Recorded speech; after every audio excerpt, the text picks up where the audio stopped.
మనం చూస్తే లోతుగా ఆలోచన చేస్తే మారుతీరావు నేను అతను చనిపోయినప్పుడు కూడా బాధపడ్డాం. ఎందుకంటే ఒక తండ్రిగా అతను బిడ్డ బాగోగులు చూశాడు కానీ బట్ నీ బిడ్డ బాగోగులు చూసినప్పుడు వేరే వాళ్ళ బిడ్డని ప్రాణం తీయటం అనేది అది కరెక్ట్ కాదు కదా. ఆ విషయం కూడా ఆయనతో ఆయన మాట్లాడినప్పుడు ఆయన అంగీకరిస్తూనే కళ్ళనీళ్ళు పెట్టుకున్నాడు అనమాట. కళ్ళనీళ్ళు పెట్టుకున్నాడు, బాధపడ్డాడు. ఆ ఇంట్రాగేషన్ ఆ రోజు అయినప్పుడు మేము బాగా గుర్తు నాకు. So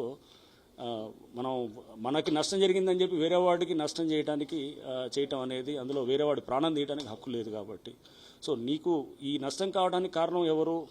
one of the main reason is నువ్వే కారణం అసలు. ఎందుకంటే పిల్లల పెంపకము ఇష్యూస్, టీనేజ్ సైకాలజీ, వాళ్ళకు ఉన్నటువంటి ఆ టైంలో వచ్చే హార్మోనల్ చేంజెస్, ఇవన్నిటి నుంచి వచ్చేటటువంటి ఒక టీనేజ్ బిహేవియర్ని ఎలా హ్యాండిల్ చేయాలనేది తల్లిదండ్రులు చాలా తెలుసుకోవాల్సిన అంశంగా నాకు ఈ కేసు ద్వారా అర్థమైందన్నమాట. సార్, పై స్థాయి కోర్టులకు వెళ్ళినప్పుడు హైకోర్టుకు కానీ మళ్ళీ సుప్రీంకోర్టుకి వెళ్తే మీరు ఎట్లా దీన్ని డిఫెండ్ చేసే నేను అక్కడ లోకల్ పోలీస్ చేస్తారండి, లోకల్ ఎస్పీ గారు వాళ్ళు చేస్తారు. సో ఇప్పుడు మేము చేయాల్సిన పని అప్పుడు చేసి అంతా ఛార్జ్షీట్ ఫైల్ చేసాము, జరిగింది. బట్ ఇప్పుడు అక్కడ లోకల్గా స్థానికంగా ఉండే ఎస్పీ గారు అప్పీల్లో వాళ్ళు చూస్తారు. అండ్ తర్వాత ఫర్దర్గా వాళ్ళు హైకోర్టుకు వెళ్ళొచ్చు, అవతల ముద్దాయిలు సుప్రీంకోర్టు కూడా వెళ్ళొచ్చు. ఎందుకంటే వాళ్ళు చాలా స్ట్రాంగ్ ఇది ఉంటుంది కాబట్టి వెళ్తారు. సో బట్ ఏదైనా కానీ కూడా మేము మా ఎవిడెన్స్ చాలా స్ట్రాంగ్ లైన్స్లో ఉంది కాబట్టి కేసును చాలా స్ట్రాంగ్గా బిల్డ్ చేసాం కాబట్టి వీఆర్ షూర్ దట్ వాళ్ళకి పెద్ద రిలీఫ్ రాదని మేము అనుకుంటాం.